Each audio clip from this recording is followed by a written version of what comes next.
The Watergate story is an epic one of petty political crime, dogged investigation, political intrigue, congressional courage and cowardice, and a foolish obstruction of justice that brought down a paranoid president and sent his underlings to prison. It threatened the stability of our country as few things have, and the impeachment hearings themselves were riveting political theater. Nothing since then has captured our national attention in that way. Until now. James Comey, the fired former FBI director, former Assistant Attorney General, and consistent non-supplicant to President Trump, will testify before the Senate Intelligence Committee tomorrow. He'll be free to speak about anything that isn't classified or part of an ongoing investigation. So we're expecting him to refute Trump's claims about Comey's alleged comments to the president over whether Trump was under investigation in connection with Russian hacking. Further, we'll be looking for Comey's testimony pertaining to the implications of obstruction of justice by this president. We are poised to watch like we haven't been since 1974 because this too is nothing if not riveting political theater. But all of that matters far more than the value of the entertainment spectacle because 1. This president has offended our dearest and longest-term allies, including Canada, Mexico, Australia, Great Britain, Germany, France, and more, isolating and weakening those countries and our own. Who do you suppose will benefit from the erosion of our strength? It might be Russia. 2. This president has undermined NATO, our strongest military alliance and bulwark against an aggressive Russia. I reiterate the question about who benefits from the erosion of our strength. 3.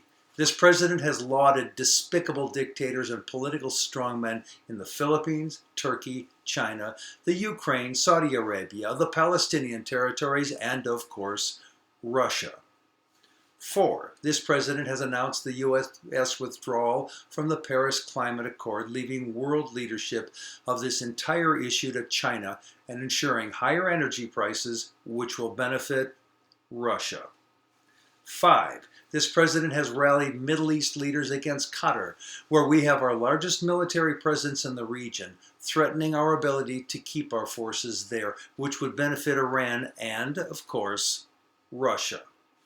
6. This president began investigating the removal of Obama-era sanctions against Russia over its invasion of the Ukraine and the Crimea and for meddling in our election. This even before this president took office.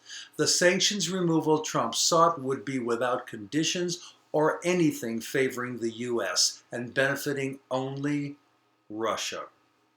7. This president has named as heads of departments of government people who are expressly opposed to even the existence of the departments they lead, and they have already begun neutering their organizations and endangering America and Americans.